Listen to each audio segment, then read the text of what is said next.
maka pada saat kita ingin melakukan proses pencarian, kita akan membutuhkan waktu yang lama. Kenapa? Karena proses pencariannya dilakukan secara manual. Tetapi apabila misalkan kita menggunakan sistem basis data, atau gampangnya di Excel saja deh.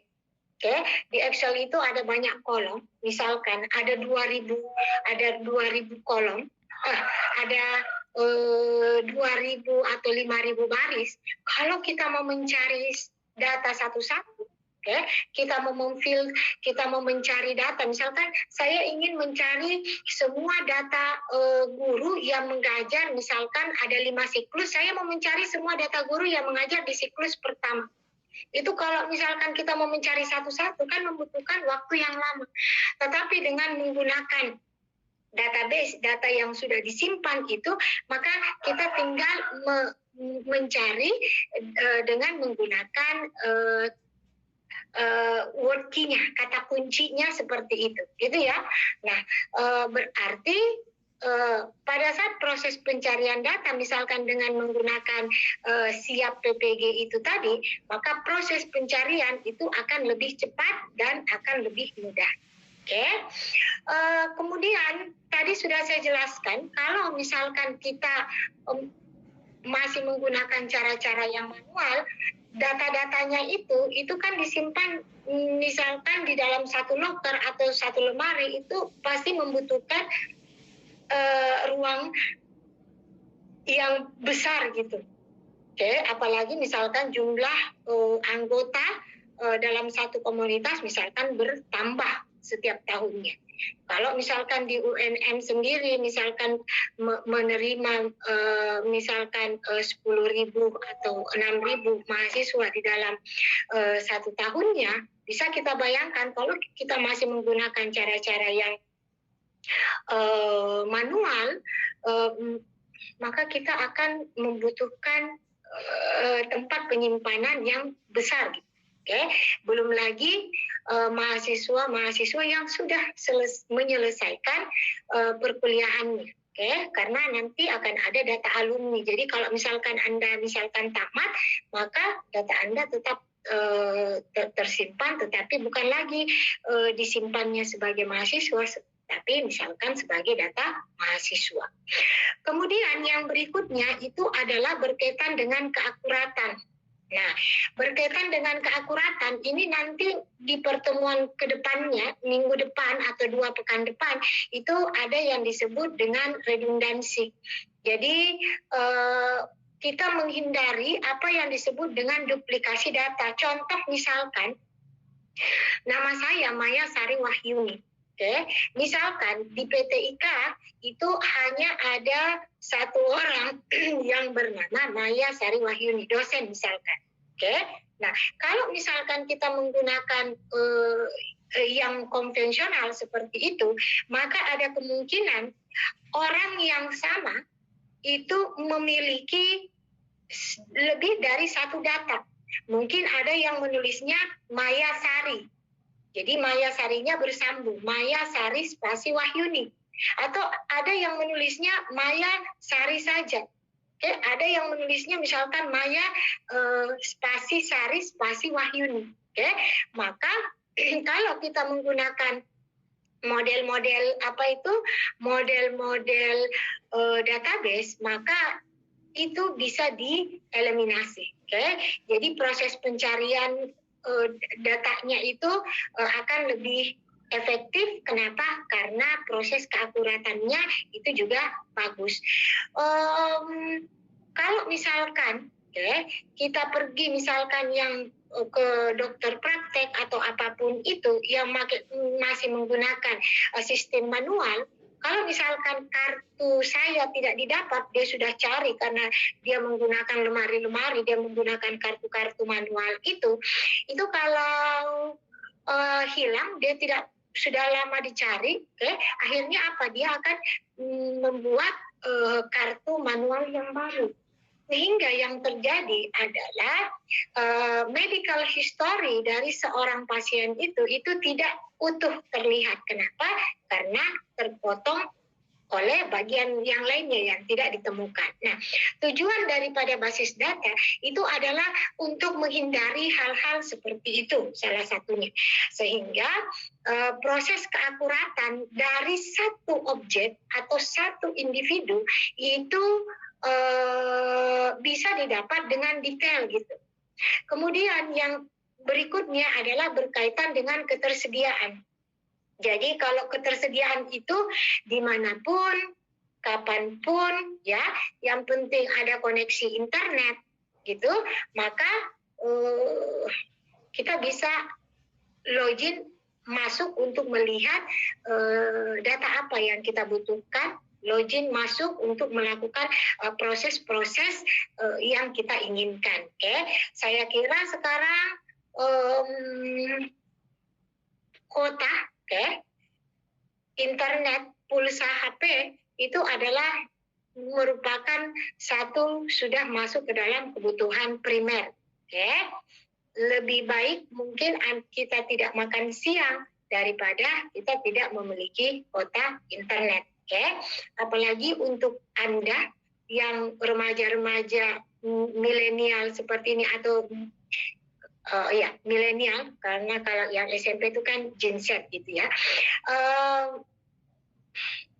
Itu kuotanya mungkin banyak habis di media sosial gitu ya, mulai dari Facebook, Instagram, TikTok dan lain sebagainya gitu ya. Jadi ketersediaan Anda untuk itu saya kira akan banyak gitu. Kemudian yang berikutnya itu adalah kelengkapan. Jadi tadi saya katakan kelengkapan datanya itu akan penting. Kenapa? Karena datanya utuh disimpan di dalam satu tempat yang kita dipaksa oleh sistem untuk menyimpan data yang sama itu tidak di dalam dua objek yang berbeda. Seperti tadi saya katakan, misalkan di PT IKA ada dosen yang bernama Maya Spasi Wahyuni, maka kita mencarinya, proses pencariannya itu bukan berdasarkan namanya, tetapi berdasarkan data-data yang unik. Itu juga akan kita bahas. Jadi kita mencari datanya itu berdasarkan NIP-nya, nomor induk kepegawaiannya, ya. Jadi pada saat kita mencari NIP-nya itu, maka otomatis namanya juga atau informasi yang berkaitan dengan itu akan muncul. Jadi proses penginputannya, proses pencariannya, proses pengeditannya itu kita melakukan proses pencarian berdasarkan data-data yang unik. Jadi kalau misalkan saya mau mencari data Anda, saya tidak mencari berdasarkan nama Anda misalkan, tapi saya mencari berdasarkan nomor induk kemahasiswaan Anda, NIM Anda gitu. Karena di UNM tidak ada satupun mahasiswa yang memiliki NIM yang sama. Pengkodean NIM itu sudah disusun sedemikian rupa gitu, mulai dari data angkatan, kemudian kode untuk fakultas, kode untuk jurusan, dan 3 digit di belakang itu adalah pengkodean untuk nomor urut di prodi Anda masing-masing.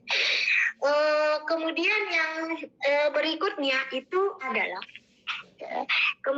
berikutnya itu adalah berkaitan dengan keamanan, gitu ya. Tetapi untuk keamanan di sini yang kita lihat itu adalah keamanan secara non fisik.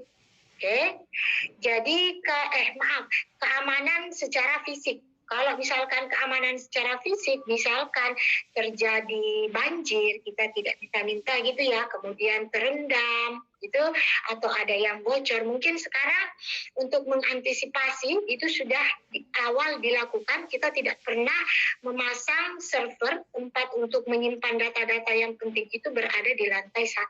Oke, untuk menghindari misalkan terjadinya banjir yang tidak bisa kita duga-duga datanya. Oke, jadi dia biasanya dikasih di tempat-tempat yang tinggi gitu.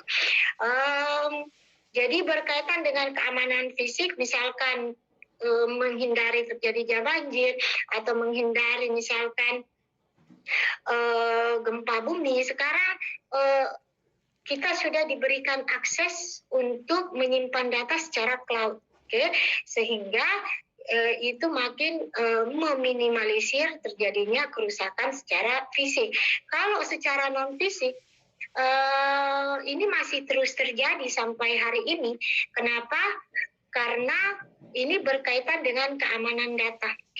Jadi orang-orang masih berusaha untuk mencari celah, mendapatkan data-data yang prudensial. Anda ingat kemarin, disinyalir data-data berkaitan dengan data BPJS kita, data-data data-data kependudukan kita itu diperjualbelikan, sehingga pada saat yang kemarin ada aplikasi itu dia akan mengambil secara acak, ada kemungkinan di situ disinyalir seperti itu untuk mengirimkan data-data itu, kemudian nanti akan di cross check dengan data yang dibeli dari black market seperti itu. Jadi untuk keamanan secara non fisik itu masih ada penetrasi untuk masuk ke dalam gitu ya.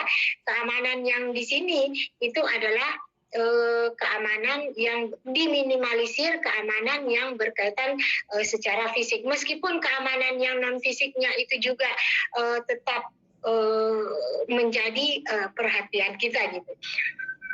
Kemudian yang berikutnya adalah kebersamaan pemakai. Artinya apa? Data-data yang disimpan di dalam database itu bisa diakses oleh lebih daripada satu orang. Tergantung dari kepentingannya gitu. Kalau misalkan di sistem informasi akademik, di SIA kita itu ada misalkan sistem informasi akademik, misalkan salah satu contohnya gitu. Nah, di sistem informasi akademik saja misalkan itu dibagi atas 3 bagian gitu. Yang pertama itu adalah super admin, kemudian yang kedua adalah dosen, dan yang ketiga adalah mahasiswa. Nah, mahasiswa itu hanya bisa mengakses data-data yang berkaitan dengan dirinya dia. Sama dengan misalkan data dosen itu yang bisa dia akses adalah data-data yang berkaitan dengan datanya dia. Jadi kalau misalkan saya sebagai dosen yang bisa saya akses itu adalah data yang berkaitan dengan nilai saya. Misalkan saya mau melakukan penginputan nilai, maka yang bisa saya input, yang bisa saya modifikasi, yang bisa saya rubah nilainya itu adalah mata kuliah yang saya ampu di semester tersebut. Kemudian yang bisa saya approve itu adalah nama-nama mahasiswa yang sudah menjadi anak wali saya. Jadi saya sebagai dosen PA. Tetapi pada saat saya berfungsi sebagai admin, maka saya bisa melakukan penambahan mata kuliah, pengkodean untuk mata kuliah, kemudian pengkodean untuk pemasukan daftar mahasiswa di dalam kelasnya, bisa melakukan penginputan mahasiswa berdasarkan jurusannya. Jadi kalau misalkan saya di PPG itu, di prodi PPG itu memiliki hak akses untuk melakukan penginputan mata kuliah, penginputan mahasiswa yang sudah membayar, kemudian penginputan nama untuk masuk ke dalam kelasnya masing-masing. Jadi artinya apa? Kalau misalkan kita sudah melakukan pembagian itu, maka misal di dalam satu mata kuliah ini itu ada 2 dosen, maka mata kuliah itu bisa diakses oleh lebih dari satu pemakai. Kalau di Anda contohnya itu adalah satu mata kuliah itu diakses oleh lebih dari satu orang. Mungkin ada yang kalau di PTIK mungkin karena kelasnya besar itu bisa 20-an ke atas dalam satu mata kuliah. Oke? Jadi kebersamaan pemakai. Tetapi saya itu misalkan tidak bisa mengakses misalkan data alumni, saya tidak bisa mengakses misalkan data kepegawaian, karena semuanya sudah dibagikan berdasarkan kepentingannya, berdasarkan tupoksi dari tanggung jawabnya seperti itu. Jadi itu adalah tujuan daripada basis data. Ya. Kemudian yang berikutnya itu adalah berkaitan dengan ini proses informasi. Jadi pada saat ada mahasiswa, misalkan mahasiswa baru yang sudah mendaftar, yang sudah membayar, kemudian data-data mentah itu kemudian akan dimasukkan ke dalam sistem untuk dilakukan proses. Oke, jadi kalau misalkan setelah dilakukan proses akan ada informasi yang akan dikirim ke mahasiswa maba tersebut untuk memverifikasi yang menginformasikan bahwa Anda sudah terkonfirmasi. Ada informasi bahwa Anda sudah melakukan proses pembayaran, akan ada langkah-langkahnya. Kalau misalkan Anda sebagai mahasiswa yang sedang menjalani proses perkuliahan, maka nanti setelah Anda melakukan proses KRS-an, proses registrasi untuk setiap semester itu, Anda sudah melakukan proses konfirmasi pembayaran, maka nanti Anda akan melihat informasinya, itu Anda akan ditempatkan di kelas-kelas mana saja. Oke, jadi akan ada informasi yang berkaitan dengan data Anda. Nah, artinya apa? Artinya data-data yang mentah itu tadi, itu akan diolah oleh sistem untuk diproses dan menjadikan informasi. Informasi adalah data yang sudah diolah sedemikian rupa yang memiliki makna tertentu bagi orang yang membutuhkannya, bagi orang yang membacanya. Kenapa? Karena ada kemungkinan hasil dari proses itu bukan merupakan informasi bagi orang yang lain. Jadi misalkan ada data, kemudian data itu diproses, kemudian akan menjadi sesuatu. Pada saat orang lain itu misalkan orang yang berada, orang yang bekerja di tempat lain itu mengatakan dia mendapatkan selebaran itu misalkan, itu dia menganggap, aduh ini cuman bukan merupakan informasi bagi saya. Oke, tetapi pada saat informasi itu tepat, data yang diolah itu tepat sasaran, maka itulah yang disebut dengan informasi begitu. Oke, kemudian yang berikutnya itu adalah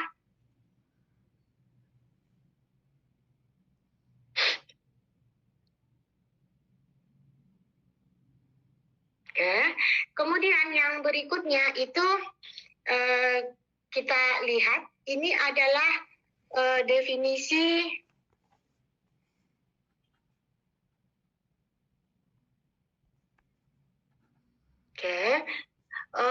ini adalah definisi basis data. Jadi basis data itu adalah merupakan kumpulan data yang saling terkait. Jadi kumpulan data yang saling terkait. Jadi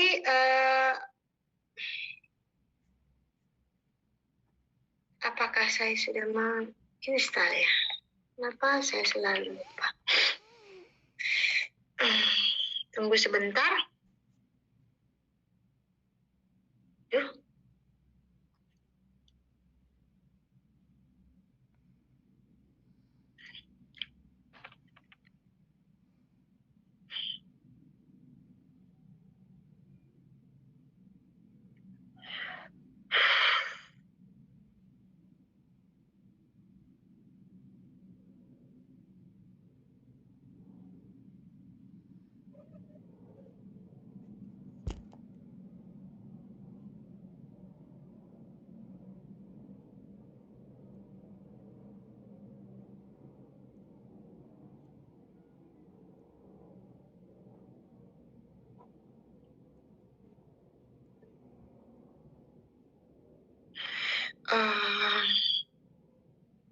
Tunggu sebentar.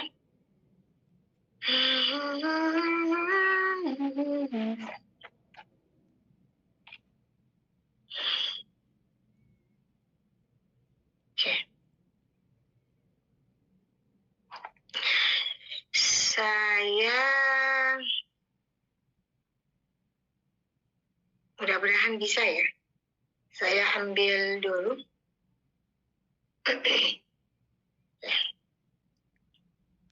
Aduh. Saya tutup dulu. Mudah-mudahan bisa.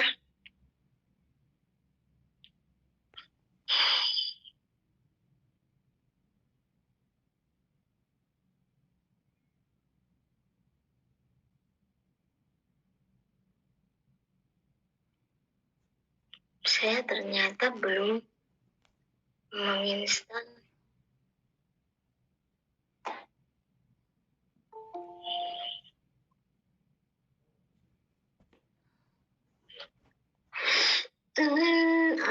Padahal kemarin saya sudah membeli.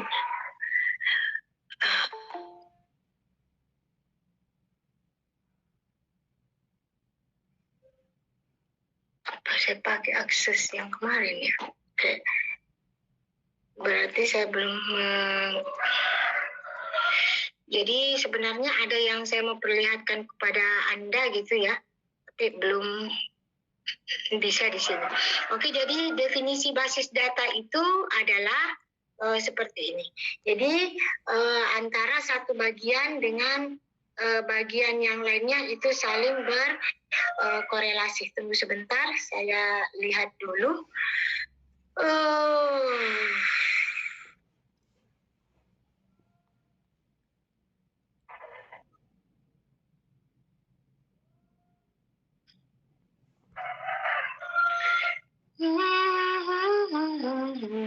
Basis data flashback. Tunggu sebentar.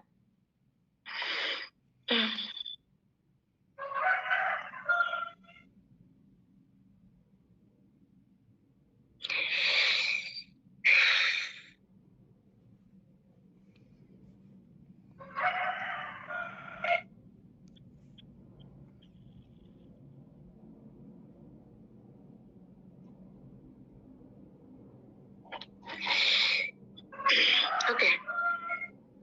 Saya tampilkan dulu. Oke. Jadi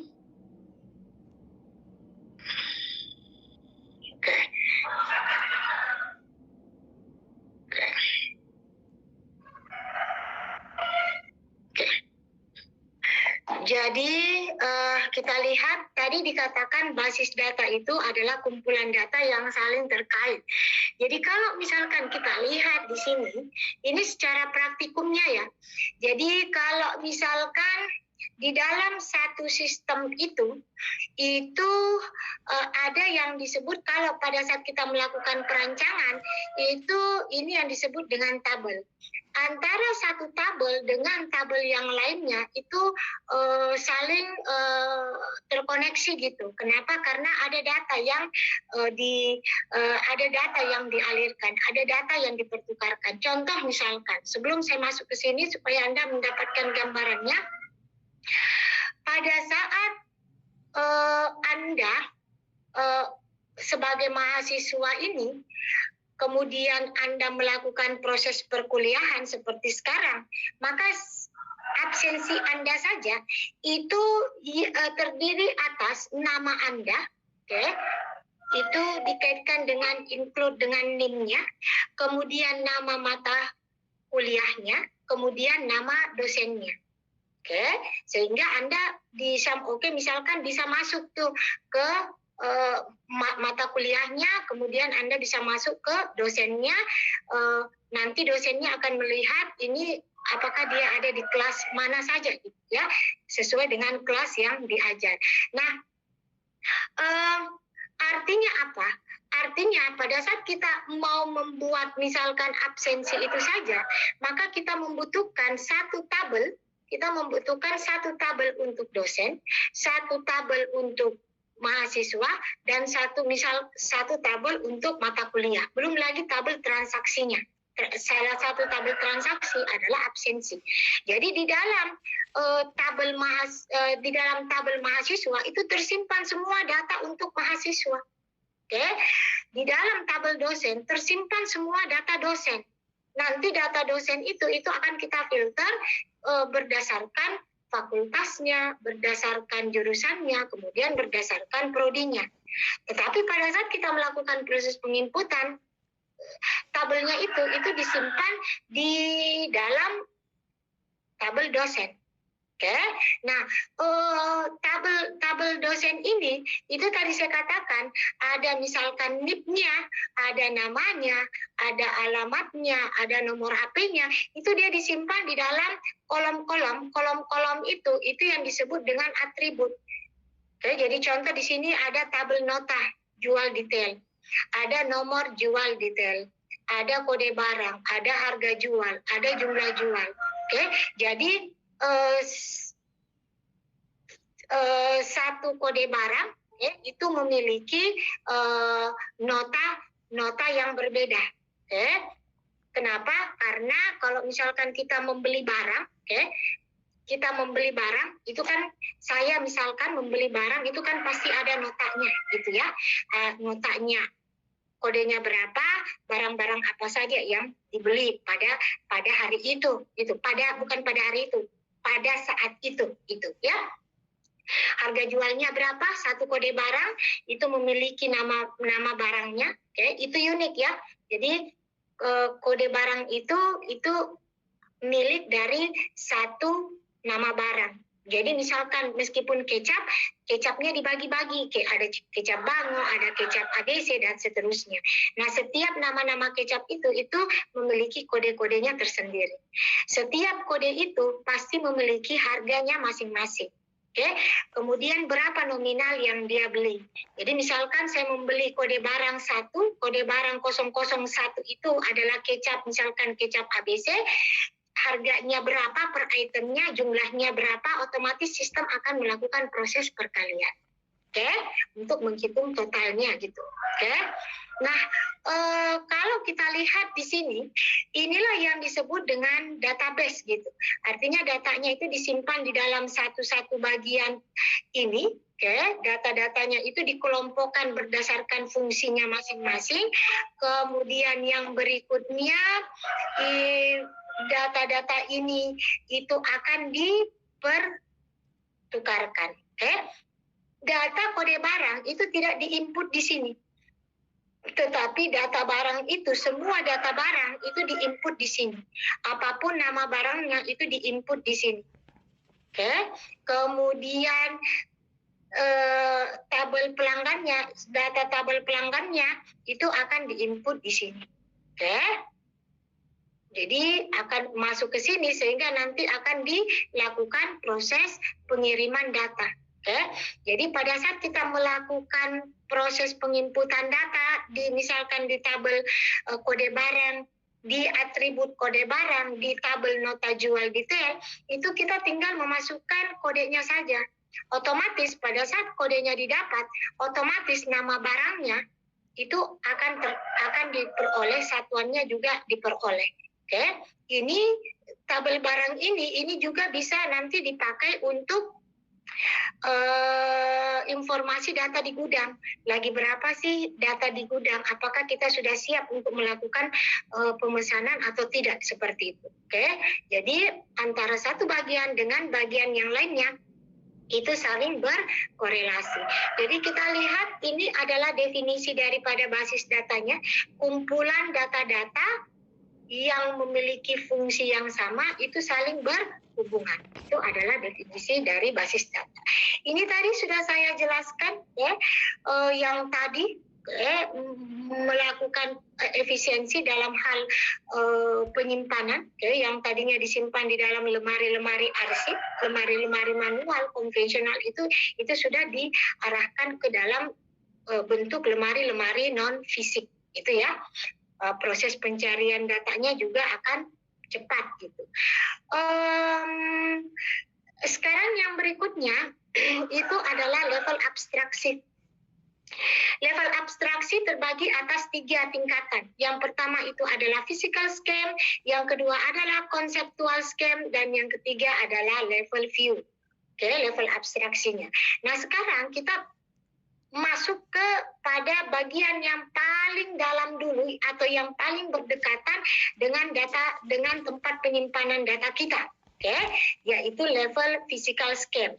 Jadi level physical scheme itu mengatur bagaimana data itu sesungguhnya disimpan ke dalam media penyimpanan. Jadi how-nya. Sedangkan level konseptualnya itu berkaitan dengan data-data apa saja yang akan disimpan.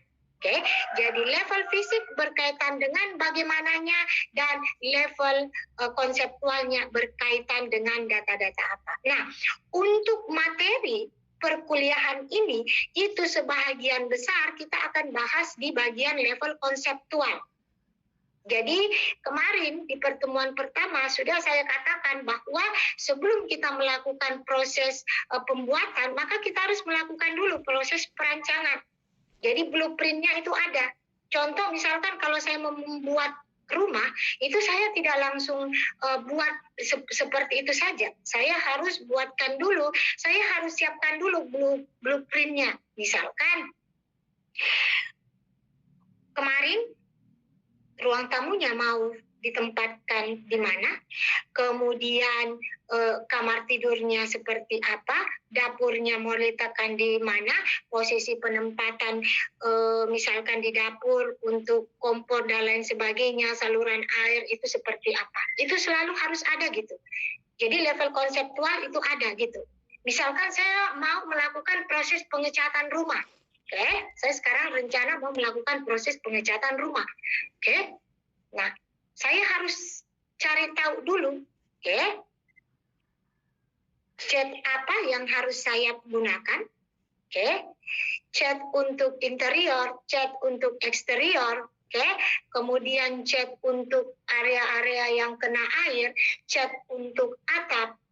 Kalau misalkan ada yang retak-retak, itu apa yang harus dilakukan, itu kita harus survei dulu. Jadi kita harus tahu dulu apa sih yang harus kita persiapkan gitu. Tidak ujuk-ujuk langsung kita melakukan proses pengaplikasian, proses pembangunan gitu. Kita harus merancang dulu. Nah, Anda itu ada di daerah sini. Kita di mata kuliah ini itu lebih banyak ada di sini.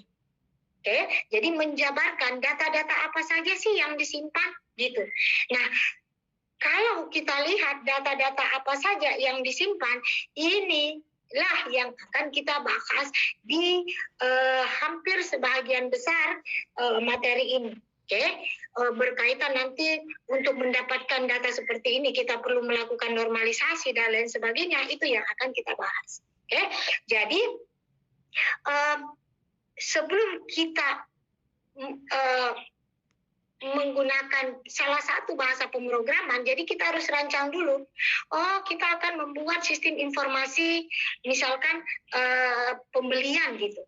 Oh, kalau saya ingin melakukan sistem informasi pembelian, maka data-data apa saja sih yang saya perlukan?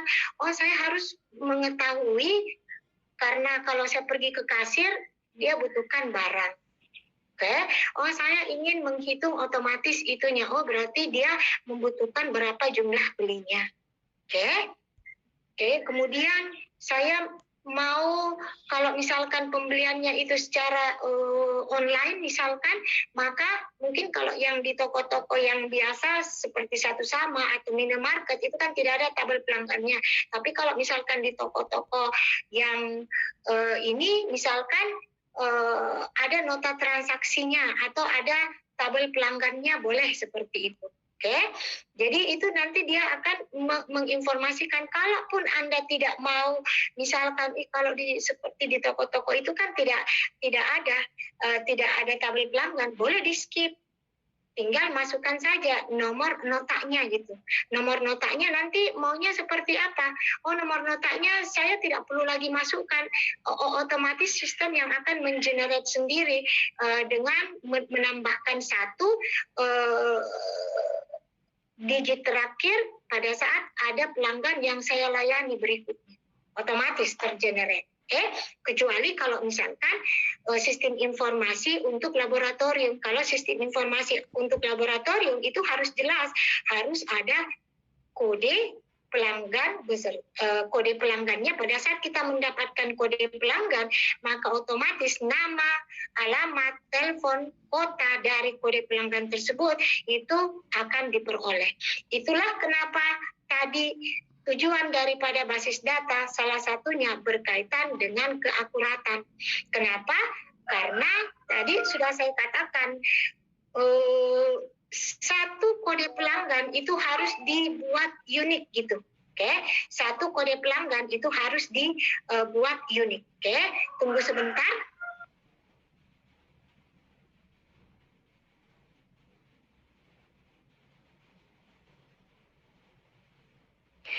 Oke, jadi kalau kita lihat, kalau tampilannya tidak kelihatan, saya diinformasikan gitu ya. Oke, jadi nanti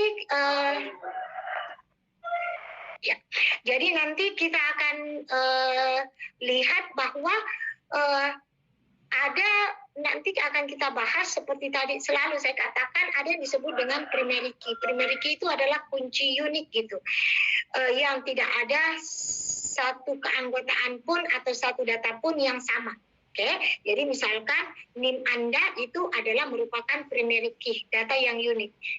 NIP saya satu Indonesia itu tidak ada yang sama. Oke, jadi kita proses keakuratannya itu, proses pencariannya itu berdasarkan data yang unik, kode pelanggannya. Oke, nah kemudian yang berikutnya, jadi kita main di sini. Oke, jadi kita menjabarkan dulu, oh data-data ini yang akan saya peroleh. Baru kemudian kita akan menggambarkan bagaimana proses pertukaran datanya. Karena nanti pada saat kita membuat menggunakan bahasa pemrograman, itu ada yang disebut dengan relasi. Oke, jadi antara satu data dengan data yang lainnya itu akan saling terkonek. Inilah yang disebut dengan relasi antara satu data di tabel nota jual detail itu berkaitan dengan tabel barang misalkan. Oke, jadi pada saat saya mau melakukan proses penginputan data di kode barang ini, itu tidak perlu lagi ditulis manual. Karena kalau ditulis manual ada kemungkinan salah. Ada yang tulisnya misalkan kecap AB, mungkin karena cepat-cepat yang harusnya kecap ABC gitu. Oke, kalau ada yang mau ditanyakan, saya dengar ada kayak bunyi raise hand, silakan langsung ditanyakan. Oke, kemudian yang berikutnya, oke, kita lihat yang ini, oke. Jadi kita mainnya di sini gitu, ya.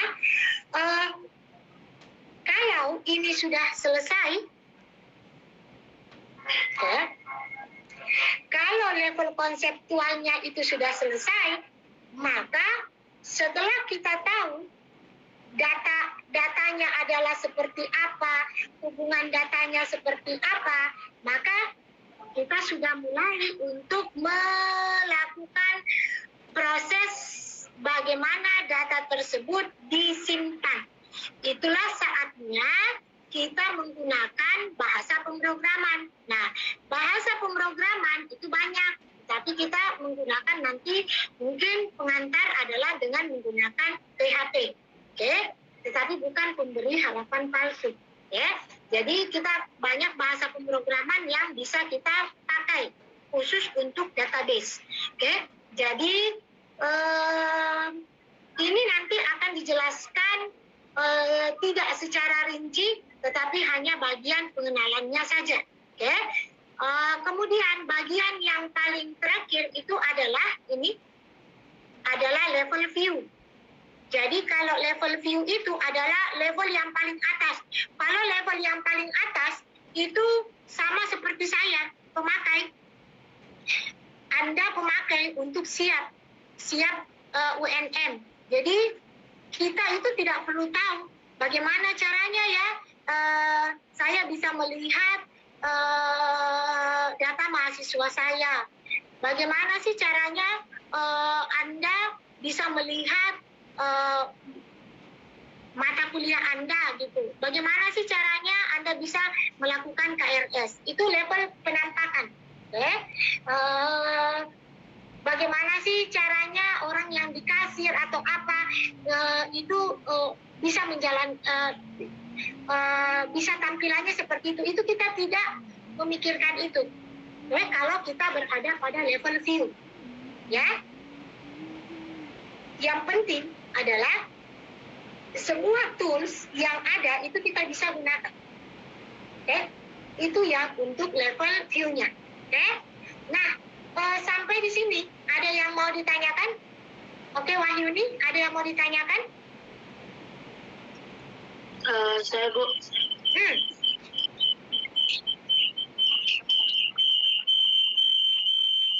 Sebelumnya Bu, terima kasih atas kesempatannya. Ibu, saya tadi cuma mau bertanya di bagian pas awal Ibu, tujuan dari basis data.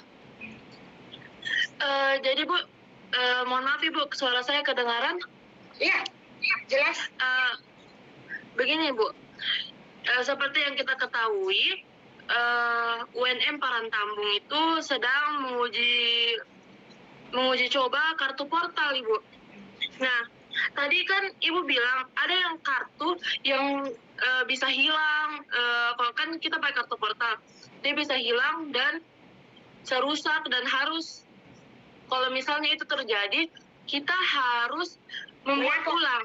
Ya, dan tujuan basis data, di mana kita ketahui kartu portal ini diusulkan oleh salah satu mahasiswa Tekom atau saya kurang tahu. Tujuan dari basis data adalah keakuratan.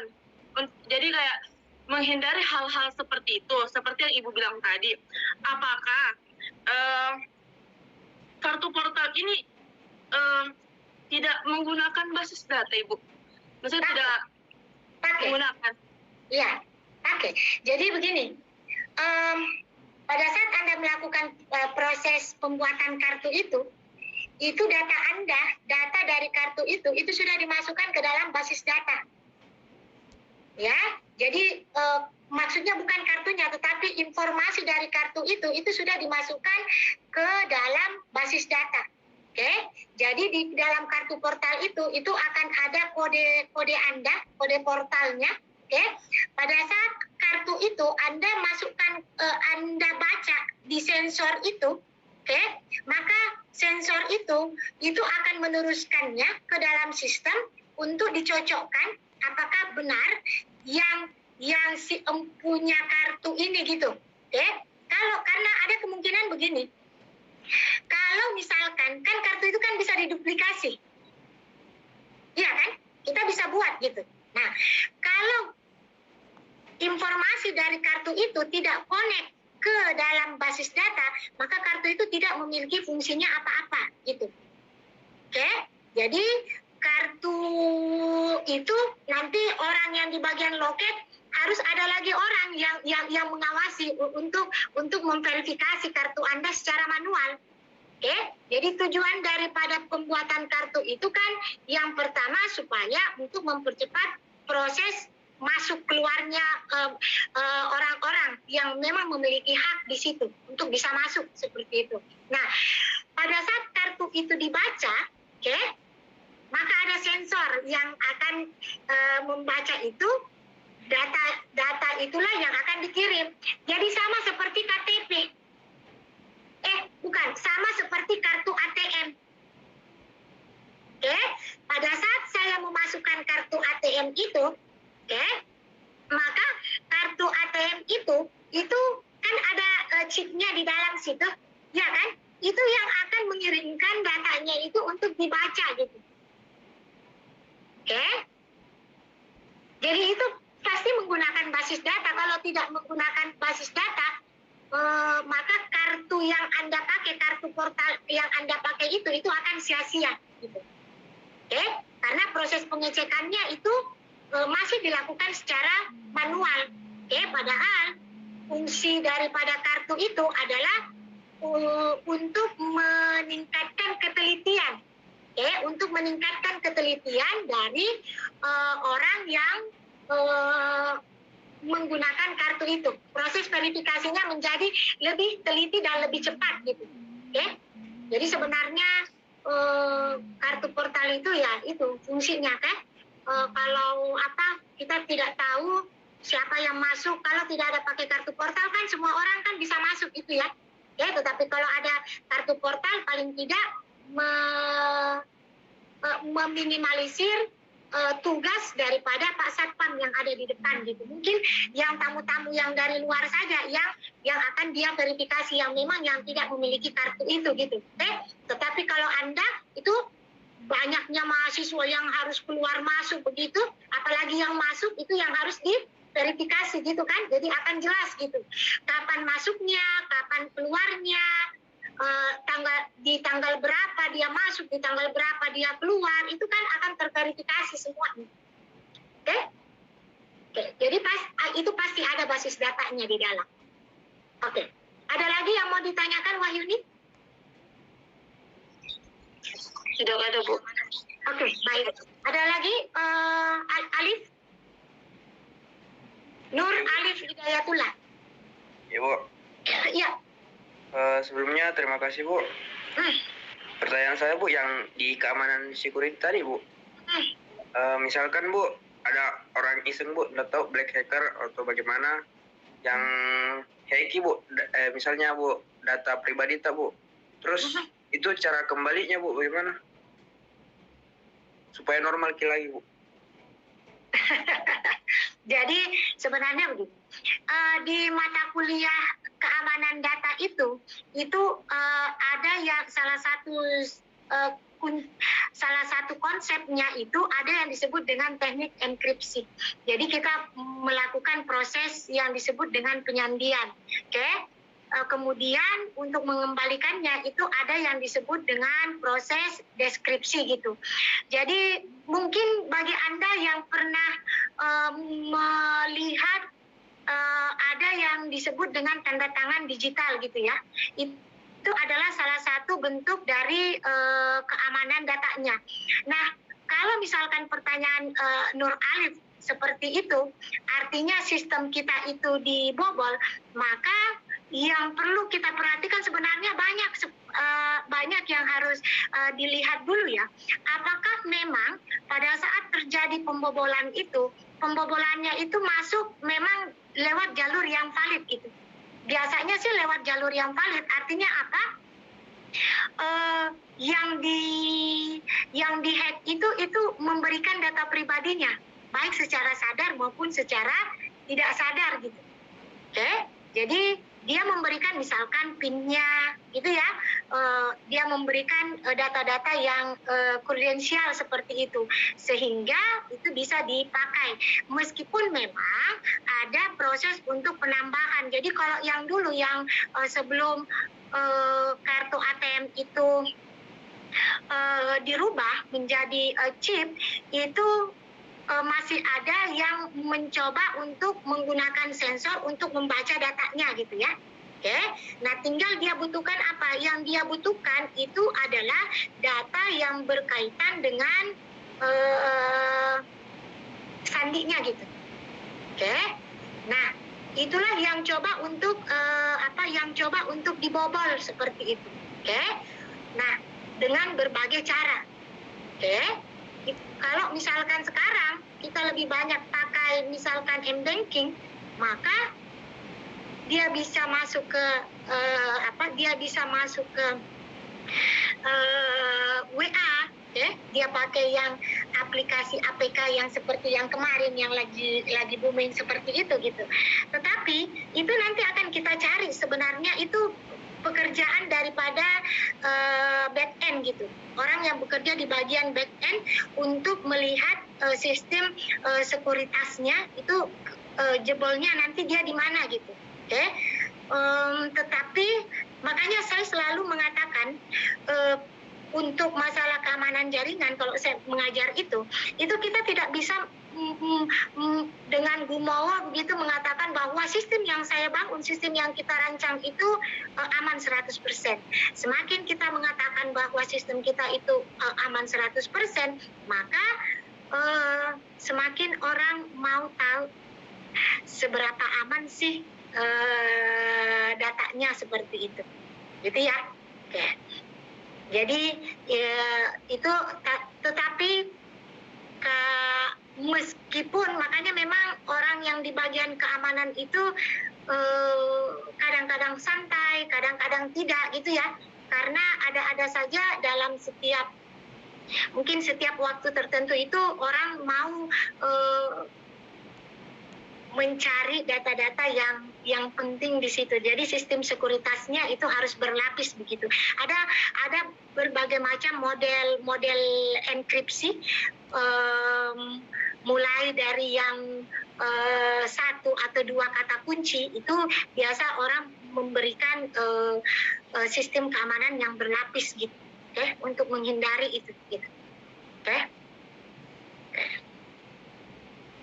Jadi itu pekerjaan yang berat gitu. Ada lagi yang mau ditanyakan? Tidak, Bu. Makasih, Bu. Oke. Ada lagi?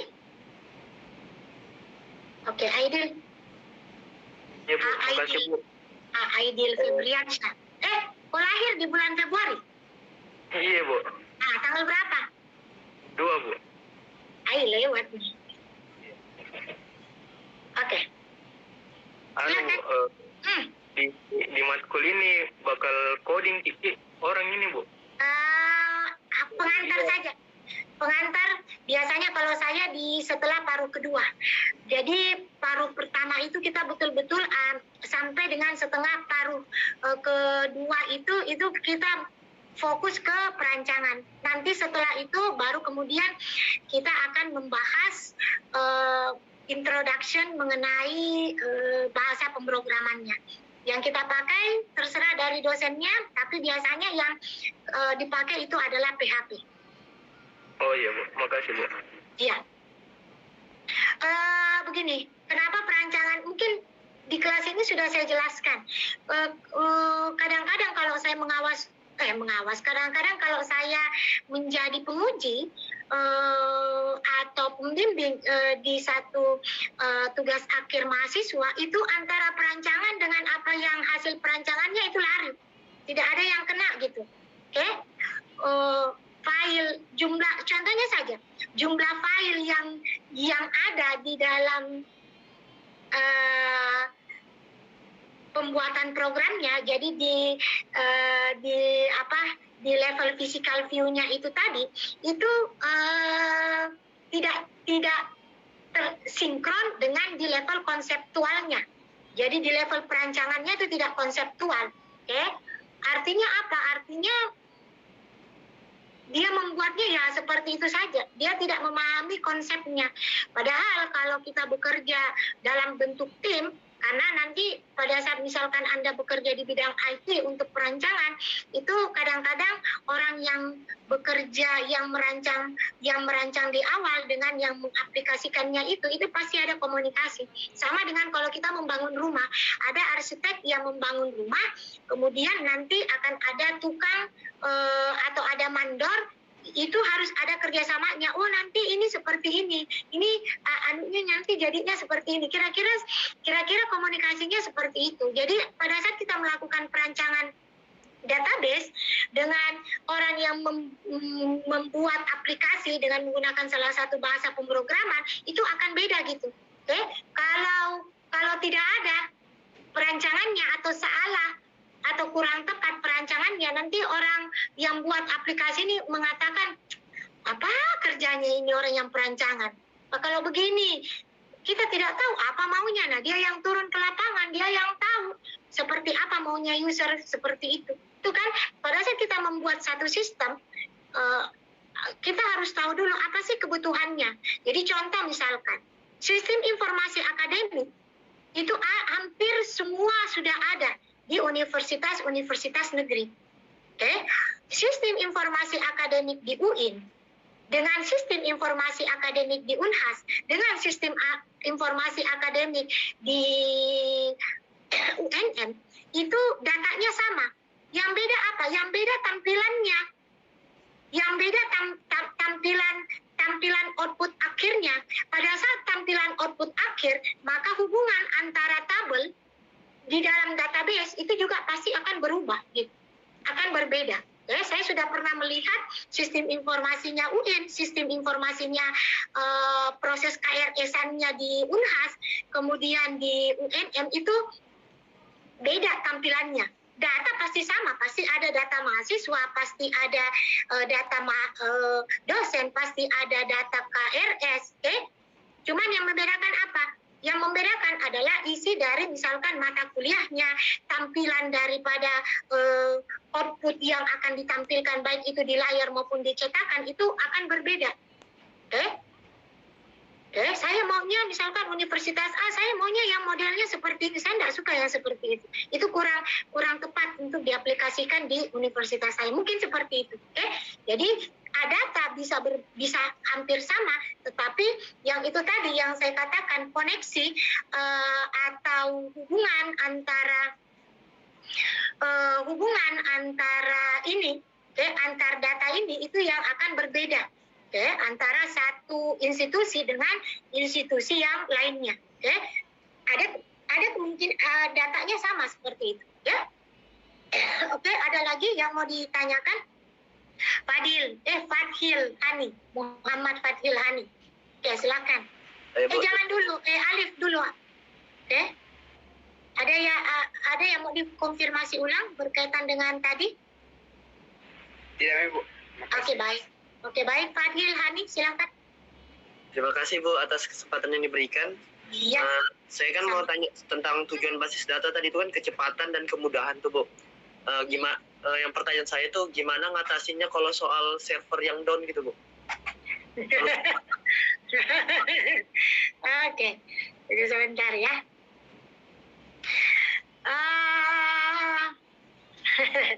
Oke, baik dulu pertanyaannya. Saya simpan dulu. Saya selalu lupa mengabsen masalahnya. Jadi selalu itu mulai dari kemarin, dari hari Senin sampai dengan sekarang itu, padahal saya mengajar biasanya dari 3 atau 4 kelas dalam satu hari gitu. Kecuali hari Rabu kemarin saya cuma mengajar 1 kelas gitu. Nah, di hari itu saya selalu lupa untuk mengabsen, coba. Tapi saya pikir sudahlah, saya tidak terlalu juga, kalau ingat ya alhamdulillah, tidak ingat ya tidak apa-apa gitu.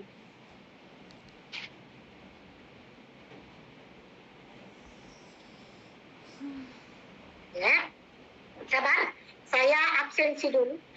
Kita ambil foto selfie. Saya termasuk orang yang agak tidak terlalu suka selfie gitu.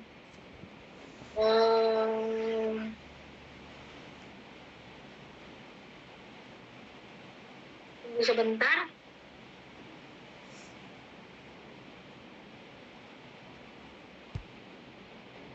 Kelas E ini ya?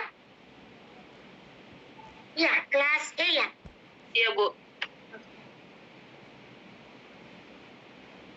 Sebentar, kelas G, jam 10,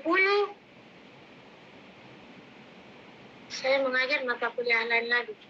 Kenapa? Apakah yang terjadi? Absensi.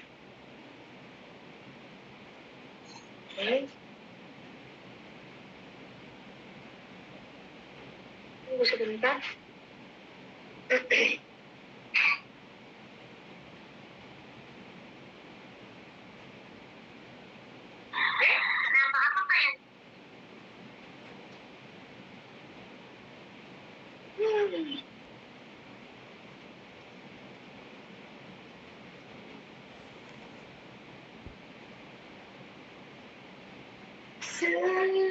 Tunggu sebentar ya.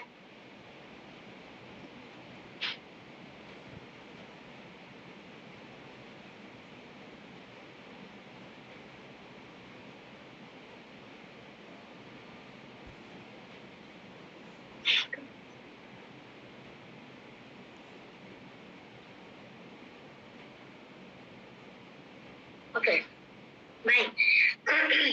Apa tadi pertanyaannya? Ulangi. Pertanyaan saya itu kan Bu, tadi kan dibahas tuh tujuan basis data, yang kecepatan dan kemudahan. Nah pertanyaannya tuh soal server yang down, gimana solusinya? Jadi server yang down itu salah satu penyebabnya adalah kanal bandwidth-nya, yang dipersiapkan dengan kapasitas server itu tidak cukup dengan orang yang masuk, dengan data yang masuk, ya. Kita berbicara bukan orang. Sekarang kita berbicara mengenai data yang masuk. Jadi makanya pada saat proses perancangan basis data itu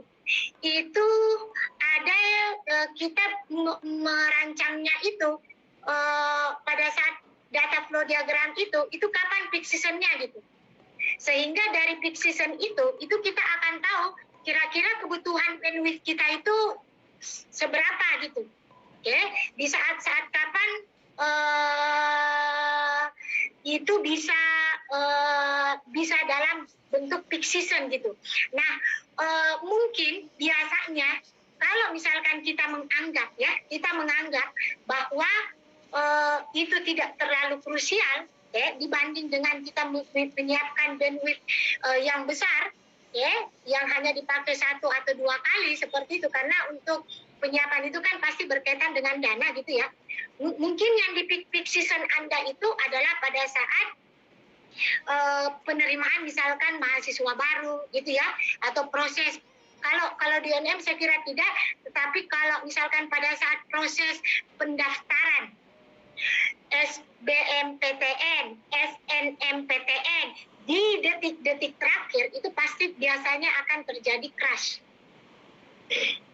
Biasanya akan ditunggu, maka orang yang bertugas di situ itu akan menghubungi adminnya untuk melakukan proses riset. Untuk membuang atau mengeliminasi sebahagian, untuk sementara mengeliminasi sebahagian data antrian. Jadi kalau misalkan kita berbicara pertanyaan Anda itu, kalau yang tadi berkaitan dengan keamanan data, sekarang salah satunya itu adalah berkaitan dengan sistem operasi. Sudah belajar sistem operasi? Di sistem operasi itu ada yang disebut dengan model antrian. Ada yang queue, ada yang stack. Kalau yang stack itu kan dalam bentuk tumpukan seperti itu. Jadi yang paling atas dulu yang dikerja, baru yang paling bawah. Tapi kalau itu hanya kondisi-kondisi tertentu saja. Kenapa? Karena nanti orang bisa marah gitu. Masa dia yang terakhir masuk, dia yang terakhir, kemudian dia yang duluan yang dilayani. Yang biasa kita pakai itu adalah untuk menghindari itu untuk menghindari down di server adalah dengan mengatur queue-nya, antrian yang masuk ke kanal bandwidth-nya. Itu lapisan pertama kita gitu. Jadi kalau misalkan apakah nanti kita akan mengaturnya misalkan per kapasitas, per lebarnya itu, kemudian apakah kita akan mengaturnya itu misalkan per jumlah kotanya, itu di riset operasi. Tetapi kadang-kadang di lapangan itu masih bisa jebol. Jadi seperti air bah yang masuk itu, meringsek masuk apabila terjadi antrian itu. Nah, itu adalah fungsi daripada bagian sekuritasnya untuk mengatur itu, menghilangkan sebahagian yang bagian-bagian yang sudah terlanjur masuk untuk mulai login lagi, tetapi sambil akan diawasi pergerakannya untuk dilakukan pemotongan. Oke. Nah, itu yang pertama. Yang kedua, bisa berkaitan dengan kapasitas daripada servernya untuk menghandle itu gitu. Ya, cuman perlu diingat bahwa semakin bagus kualitas server, maka semakin bagus juga harganya. Oke. Banyak hal yang perlu dipikirkan begitu. Tetapi kalau misalkan itu sudah terjadi, maka orang yang bertugas di situ itu akan mulai untuk mengatur antriannya, kemudian yang sudah terlanjur masuk itu akan diatur untuk apakah dia akan melakukan riset secara total atau hanya akan membuang beberapa orang untuk dilihat apakah sudah bisa terkoneksi atau tidak seperti itu. Oke? Ada lagi? Wahyuni Etsa Safira. Baik Bu, Ya. izin bertanya lagi Bu. Tadi kan ada semacam database ya Bu, yang ada tuh yang kalau dosen datanya, ya saya mau bertanya Bu, sebenarnya komponen basis data atau lebih tepatnya komponen database itu Ibu apa semua Ibu? Oke, baik. Jadi kalau kita berbicara mengenai komponen database itu yang utama saja dulu ya. Itu ada yang disebut dengan entitas. Entitas itu adalah gambar yang kotak-kotak ini gitu. Ya, itu nanti akan kita bahas. Kalau ini dibawa sudah masuk ke level konsep ke level fisikal yang ini, ke level ini pada saat kita mulai membuat bahasa pemrogramannya, maka entitas itu sudah berubah menjadi file. Oke? Atau ini entitas ini itu diawali paling awal disebut dengan entitas, nanti pada saat masuk perancangan itu akan berubah menjadi tabel. Ya, nah ada di tabel, kemudian ada atributnya, ya, isi-isian di dalamnya, ada aliran datanya, kemudian akan ada primary key, ada key, ya, ada primary key, ada secondary key dan lain sebagainya. Itu nanti komponen-komponennya itu yang akan kita bahas nanti di pertemuan itu. Kita akan bahas di pertemuan 3 kalau tidak salah. Jadi mulai masuk pertemuan depan itu kita lihat, oke.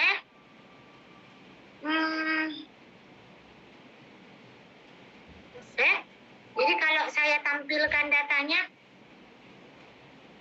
tunggu sebentar. Ijlal, ujian.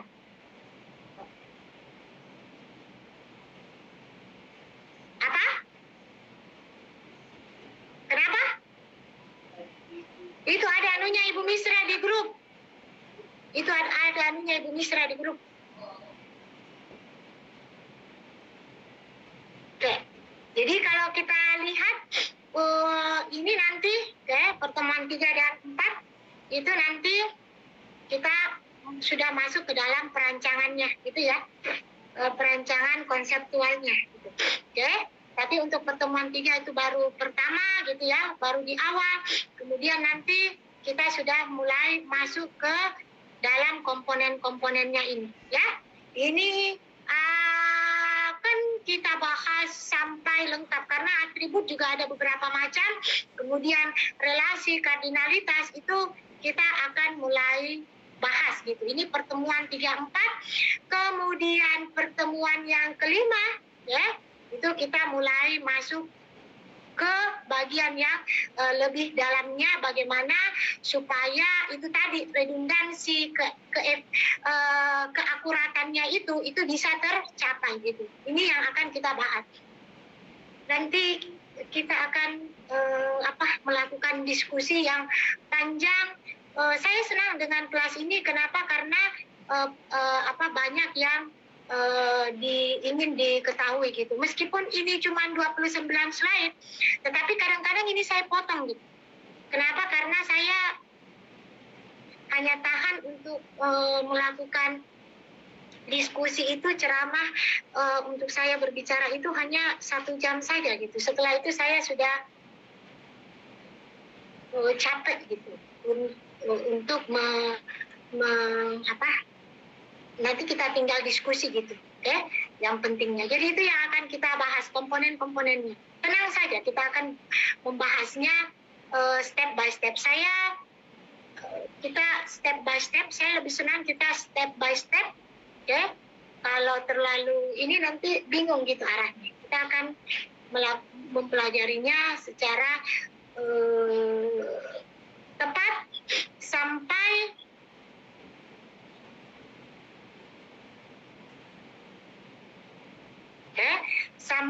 kita mempelajari apa yang disebut dengan, kalau di paruh pertama ada yang disebut dengan normalisasi, ada